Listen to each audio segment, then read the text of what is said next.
If you're running a business in the trades or property management, you're trying to build something real. But there's a gap between good and great, and most of the time, nobody's talking honestly about what lives in between. Hosted by serial entrepreneur Benny Shealy and his co-host Danny Reynolds, Margin Makers is real conversations with founders who are building and operating at a completely different level. We'll talk about what's working, what broke first, what they do differently, all to help you close the gap and increase your margin. This is Margin Makers. For years, today's guest got the same backhanded question whenever he explained what he did. Is that really a full-time job? And he'd smile and say yes. Today's guest came up through high-level soccer, from playing at North Carolina to a national title at Wake Forest to working with the U.S. soccer team. All this before deciding that a youth club in Wilmington is where he belonged. He tells Benny and Danny how he built professional salaries and real careers in a field people truly underestimate, why he tries to be a listener in every boardroom, and how he keeps good people from moving on. Today, he's the executive director of the Wilmington Hammerheads. Today's margin maker is Carson Porter. Man, we'd love to know a little bit about you, because I think people need to know who Carson Porter is a little bit. You know, my quick story on probably why I have the job that I have is because I absolutely love the game. I think it's unique because it's global. Yeah. You know, the role of a youth soccer club, my role and our coach's role is really just to be the facilitators of these friendships and these life lessons that you learn. I played at University of North Carolina, and we had success there. And then I was the assistant coach at Wake Forest when we won a national championship. And then I worked with U.S. soccer and the national teams. And I tell people that, and I say that because my favorite job by far is being the Hammerheads executive director. And I also say it's not, and the way I say it is, it's not the sexiest job that I've had, as you can tell. Like there are other jobs that people would be like, for the first 5 years of my life here in Wilmington, it's, why did you leave U.S. soccer? When are you going back? When are you going to the MLS? So I think it is important that I always like to say about my story, and maybe you guys have stories too, is like, you have to make sure you find the right fit for you. Yeah. And I have friends that are on MLS benches and that have big roles that I love to watch on TV every weekend and talk to them on the phone. But this was the right fit for me. And I think that it takes some maturity and it takes some time to figure out what it is exactly that you are. But this is where I was supposed to be, I suppose. I love it. Hey, so set the stage a little bit. I remember sitting, I think it was Port City, Java, you and I grabbing some coffees and talking about like what could possibly be next, right? And we really discussed this executive director role. It wasn't a great situation. It was dysfunctional. It was, you didn't just like get into a certain role where you're like, oh man, I can coast, I can do this. You really had to fix things. So as we talk a bit how soccer and what you're doing now translates across all businesses, give us a little stage of like what you came into a little bit, because it was a bit of a disarray. And dude, you fixed it.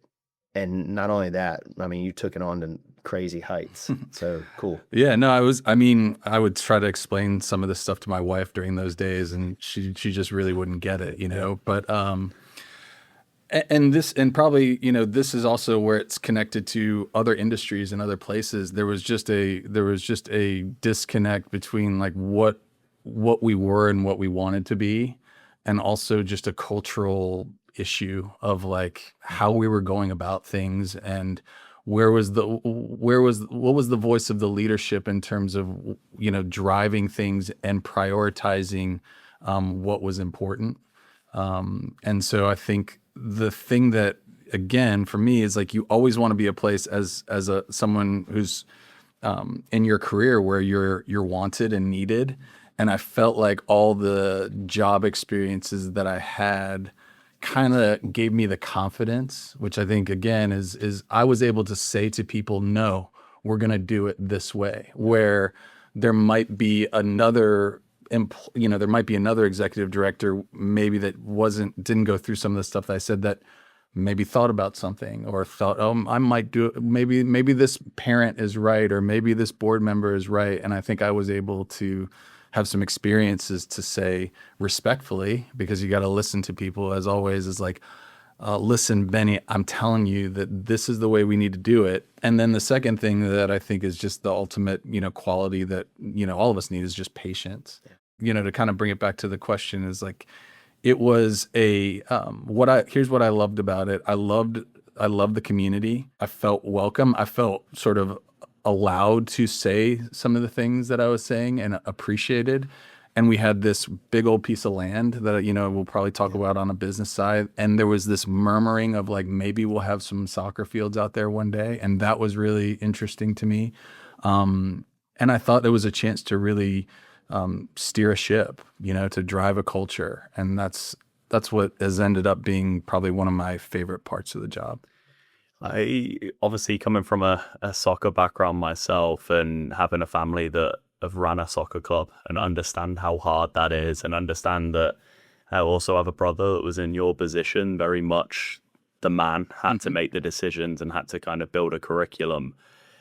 What are some of the things that kept you up at night when you were going through this? You look now and you've got 5,000 plus families, 15 staff, and it looks incredibly successful. But I know from the back end and from the family side, I know there are a lot of sleepless nights for you. Yeah. And proudly, we're going to move to 21 staff next year. So like, again, just little moments of like growth. I think that, what kept me up at night sometimes was the things that other people, can we actually, as confident as I was, there's a moment of like, can we actually get this done? Can we actually do what we want to do? I think what kept me up at night was staffing. That's probably the first thing is like this moment as we talk, this thing can run without me, and I think that's a compliment to this place. I can take some time away and know that there are some really good people in place. But the beginning of this journey, I was like the head coach, the assistant coach, giving advice on like training and who an athletic trainer and also doing all the programming. And I think that was needed. I would say that, I needed to be out on the fields. I needed to set a standard that people could follow. And so like, kind of that standard was learned and understood. And then people took it and ran with it. And so at this point, like I said, this thing, I'm involved day to day. I'm on the fields. I want to be on the fields. I want to know the players. But ultimately, we have an awesome staff that gets it done. So, I mean, again, to go back to it, what kept me up at night was trying to figure out how we got the right pieces in place. And then also the business side of it. Like, how do we get good people to buy into? Maybe they're not going to get the number, the salary that they want now.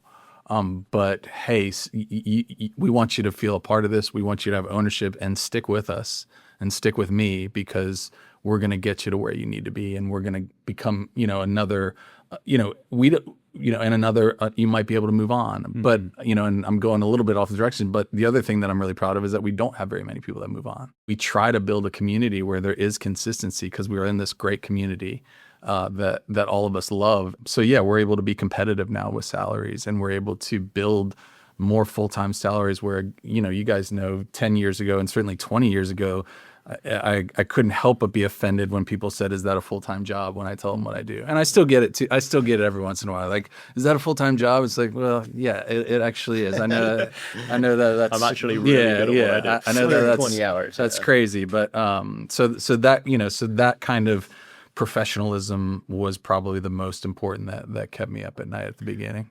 You're in such a amazing position, right? Because on the soccer side, that's your curriculum. They play the same way. You want them to play the brand of football that you enjoy, right? But then you're also on boards, right? The ECNL national board. You're on non-profit boards as well. So how do you go from being Carson Porter, the coach, the one that is invested in soccer, but then also Carson Porter, the business owner, right? The one that wants to lead them into new trajectories like Encino. Yeah.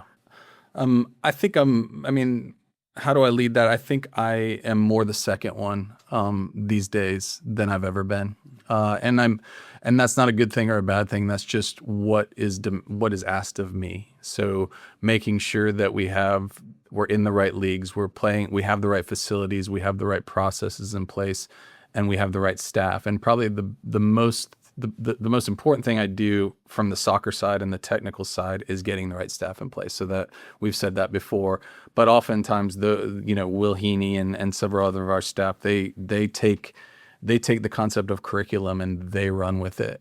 I think it's important for me to be on the fields and to have still have a feel for what's going on. But what I do to answer your question as far as running, I do a lot of talking with mentors. I do a lot of thinking about things. I think I do a lot of just common sense answers that maybe my career has gotten me to.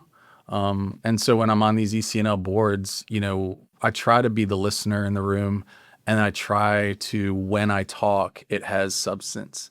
And that's not always the case, right? Like we all know a board member or somebody in a meeting that just never stops talking and you've tuned them out. And we have those at the highest levels too. But I think for me, I just try to, I think about the kids, I think about my younger self who wanted it all. I think about my daughter who wants soccer, but not what I wanted. I think about a parent, and I just try to make sort of common sense recommendations and thoughts that help move things along.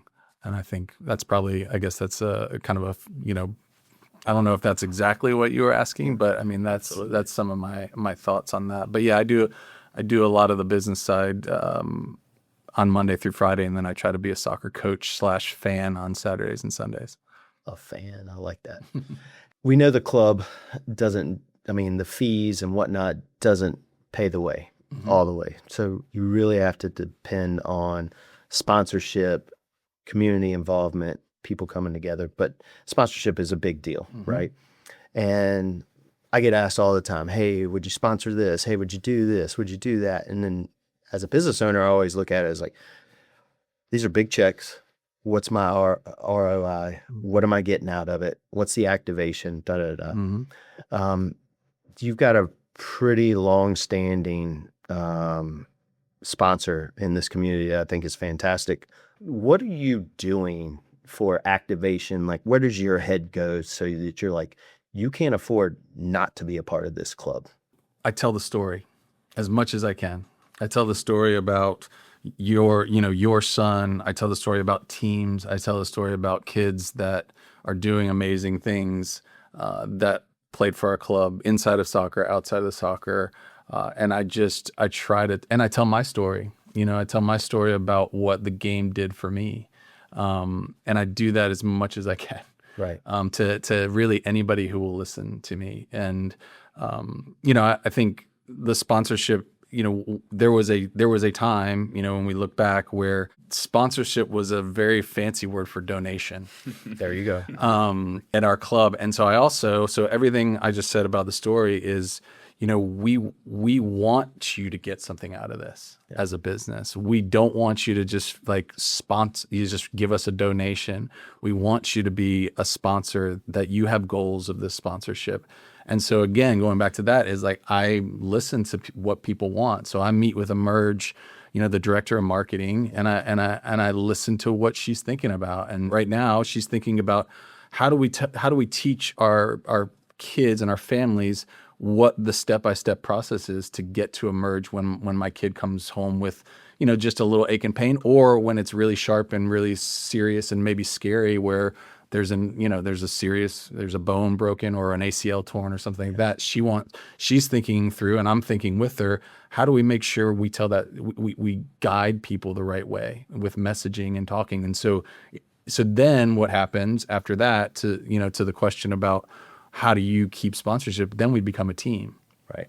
Because we're doing it together and we're thinking through it together. And I'm on the Emerge Ortho staff and she's on the Hammerhead staff. And at that point, then we've got something with a lot of roots where we can say, we're in this together for the long haul. And I think that's an example. I mean, you guys support us in a big way, which is the same thing. We have taking us out of this as friends, we have an ongoing conversation that really never stops about your business and how it connects to our world and how we can help each other out. And so I think I try to have that with our partners, and I also try to start it with others. Yep. And that's the other thing is, I think one of the things about sponsorships is you want to be part of the club. So we celebrate who our sponsors are because we want them to attract other sponsors. Yeah. And so that's been, I think Encino is an example of that. I think in our community, which is one of the most things I love about it, is there's just so many connections. Encino had a lot of kids in our club, but there was no real effort to, kind of talk to them. But they knew Emerge Ortho. They had friends at Emerge Ortho, and they had friends, at Shealy Insurance or, at High Street, and it all started coming together. So we use that a lot in our things and in our connections, I suppose. So obviously, being in a space where you've taken a club, you've stabilized the club, and now you're growing the club exponentially. Mm-hmm. How do you manage those business relationships, and how do you what are some ways that you create new relationships? That's a good question, and I probably can do better at some of that for sure. I mean, I think that's probably one of the answers, is that you're just like as a soccer player, you're never good enough, right? There's always a better way to do something, or a stronger way to do something. I think what I do with our current relationships is have those ongoing conversations and try to connect with them, and I think letting them know that I'm putting myself in their shoes, which again, is, I love these little things. I think I live by them. I try to, is you just put yourself in their shoes, whether it's a kid being coached. Are you going to, put yourself in your shoes? Are you going to give them the hairdryer treatment, as Sir Alex Ferguson say? Or are you going to talk to them nicely? The hairdryer treatment, for those who don't know, is when you just scream at somebody so much that, eventually they feel like they're getting a hairdryer. I've had hot air. Yeah. But I just want I suppose, to go back to it, I want the supporters to know that I've put myself in their shoes and understand what they're trying to accomplish. So that's probably the start. Formally, I think we can do a little bit better. I think, just thinking about that is, how do we connect with, do we do an event? Can we have a moment together where we're social? Because that's something that we don't have, that, again, maybe I'll take with us, but we just try to have good relationships, and we try to answer our phones and respond to emails, and just try to be those people that understand that they're supporting us, and so we're going to support them. As you start to develop talent, what are the things you're trying to get off of you so that you can allow others to do more things and grow professionally? I'm trying to find out what our staff is passionate about and push them to do more of it. Yeah. And usually that takes something off my plate. So I'll give you an example, with sort of, and I love the sort of organic nature of it, but if, I have Will Heaney as an example. He is running the Myrtle Beach sort of new space. And I don't know, people probably won't know a ton of it, but we basically essentially opened up a new club in Myrtle Beach, and it's Will's passion. And so there's no way that I could run the Myrtle Beach Club and the Jacksonville Club and the Wilmington Club. So Will had a passion about it, and he just took it. And so all I did was push and encourage and ask questions, and be on the call, because every once in a while there's a moment where you need to speak on behalf of the entire club. Yep. But for the most part, getting people who have passion, and passion maybe isn't even the word, just an interest, or just they want to do better. Whether it's financially, there's a reason why they can, maybe it's a sponsorship, or maybe it's an opportunity. I'm here to say, you want to do this? If there are moments when I will say this is a bad idea. Of course there all are, but if it makes sense and it checks our boxes and it keeps it consistent, let's go try it. So, I mean, I think I've sort of back-ended into the answer to the question, but like, I certainly want to try to keep getting some of the bigger ticket items off of my plate. I think the technical direction is I'm a consultant and advisor now. I am not running the curriculum or giving technical direction. And the reason why I'm not doing that is both because I wanted to get it off my plate, but because there was somebody there that actually was ready to take it. Love it. And so that is kind of that. And so so I think that that way of going about it has worked for us. I'm not sure if it works for everybody, because we are a 20-person staff, 21-person staff. So we're still small. One of the things I'm worried about, and this is kind of a segue, I am worried about, as we grow, how do we keep the things that made us who we are? Yeah. So that scares me. That keeps me up at night. But to answer your question, I guess the way that I take things off my plate is for people to challenge me to take them off my plate. Yeah. Well, I will tell you, just as someone that's been close to the club, it's allowed me to work, being a board member, work with the staff and stuff. And I'll tell you, while you're always trying to have people grow personally and professionally within the club, you've also really created an environment where these folks can move on. We're a recipient of Danny Pittman, who was very instrumental with the club for you. Yeah. Really sort of transitioned over to, I would say, more civilian job, right?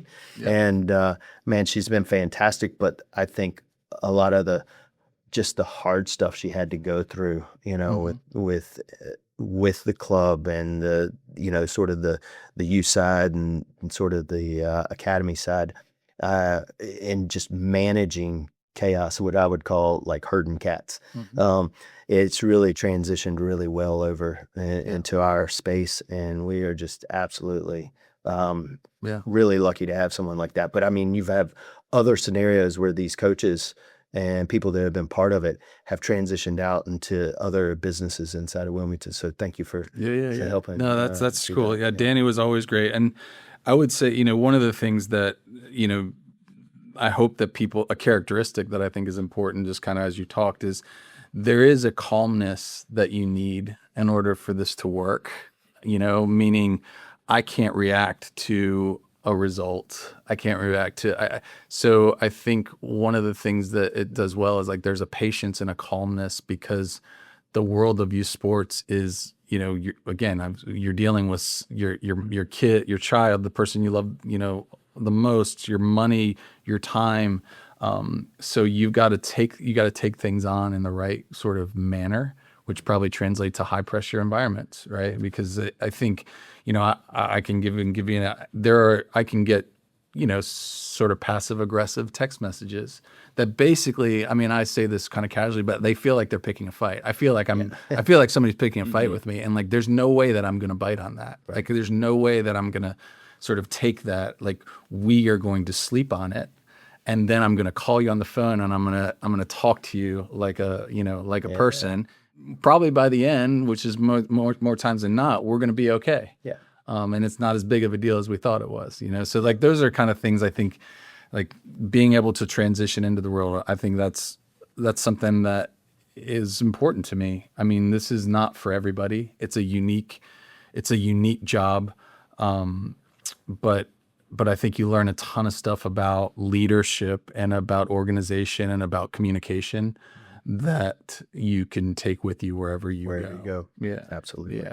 We talk about, just on this show, like how we have leaders that come in and have these conversations and how they make a margin. And Benny always likes to talk about a superpower, right? And I would say just being able to listen for these last 30 minutes, your superpower is enablement in a lot of ways. And would you say that putting people in the right roles in your organization is the way that you create margin? Yeah. I mean, I love that. Yeah. I mean, I think that it's a people business, and I think I take it as a huge compliment that people stay here. And I know it's not, it's not me, but I think they stay here because they like coming to work. They like what they do and they feel like they're getting better.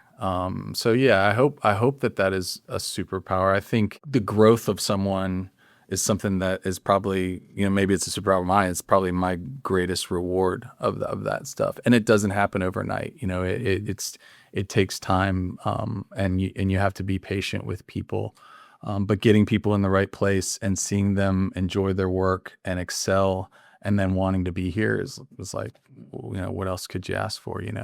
Another superpower is you're not afraid of conflict. Mhm.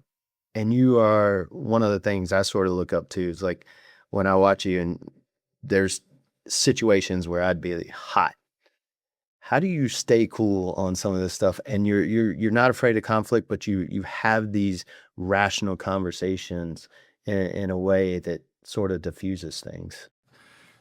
I mean, I'm glad that you feel that. I mean, I'm hot. I like my Like down deep. My wife, I talk to myself. She's like, "Who are you talking to?" I'm basically having ChatGPT. I'm having a fight. I'm having a fight in my head with right. myself. I'm telling what so I think those things, a piece of advice that I got a long time ago that from someone that, he probably doesn't even know that they gave me kind of a, someone who hasn't really been a part of anything, but he said something that just stuck with me, which was, you just really don't want people to be mad at you. Yeah, fair And it's like, if you can, especially in this role, if I had families mad at me just for, not necessarily because of the substance, like you can be mad at the substance, but if I had people mad at me just because I was being hot and or speaking down to them or like that, like that's just, it's even worse than the scenario that you could be in where you're having a difficult situation, someone disagrees with you, and you've got to tell them how it's going to be. Like so I think that's actually pretty values. Like I've had people be mad at me, but I think you got to be really careful because there are moments when you just can't tolerate it anymore. Right. And so that's the point. But it is worth it to think about it in a way of like, I just don't want people to be mad at me, and not because I don't mind my feelings being hurt. This isn't like a soft thing. Like I just don't like when people are mad at me. It's not that. It's just that it doesn't get me anywhere. Right. And so that is kind of where I take a deep breath when I get someone coming at me and I can go, all right, you're coming at me because you're hot, and this is another thing about you're coming at me. And the first thing I'm able to do is you really love your kid. Mm-hmm. And like, I get that. Yeah. And so if you're coming at me and you're really pissed off, the reason why you're mad is because you love your child. And so I at least can sort of, no matter how you're saying it or what words you're using or what language, I think I'm able to sort of go, okay, I get it. Like you love your kid and you're hot.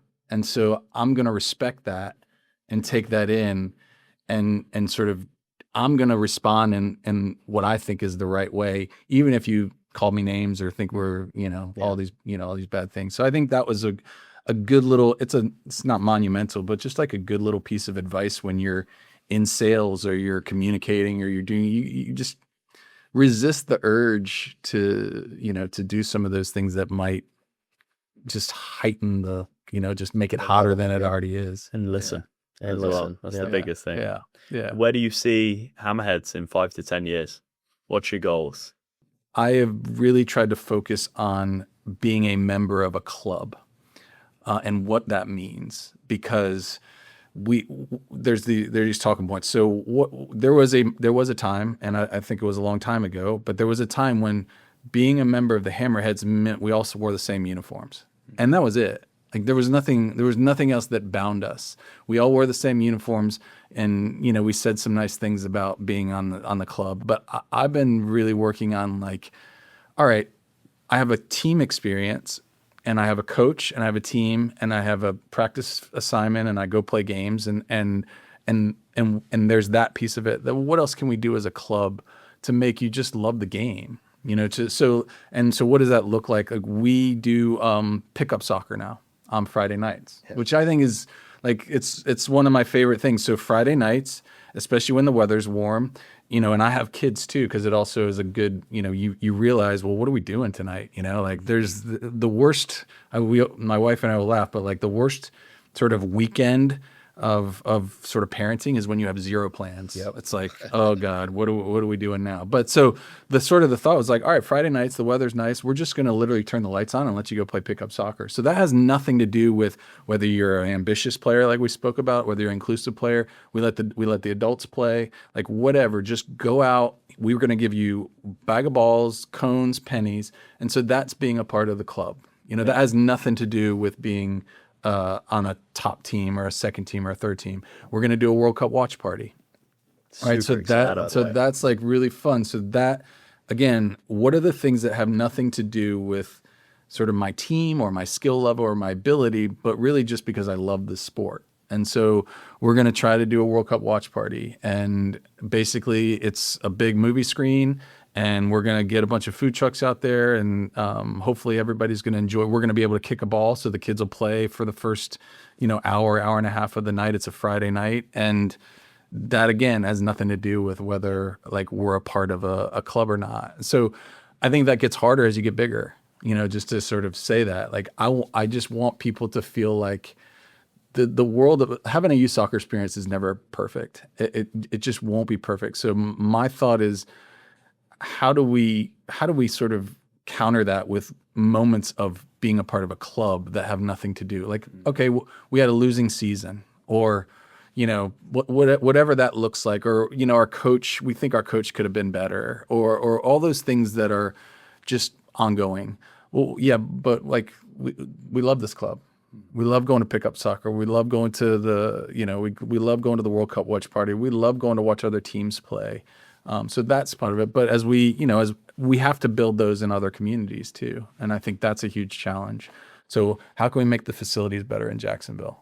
Well, let's do that. How can we make facilities better in Myrtle Beach? Let's do that. How can we work on the leadership and the coaching? And let's do that. And so we're getting there, but then we just need patience. So like year 2 is already better than year 1. And year 3 will be better than year 2. And so those are the types of things that I'm thinking about. I have to ask this question, right? Obviously heading into the World Cup this summer. What are your thoughts with what the World Cup is going to do for soccer in this country? Well, the first thing is I'm nervous.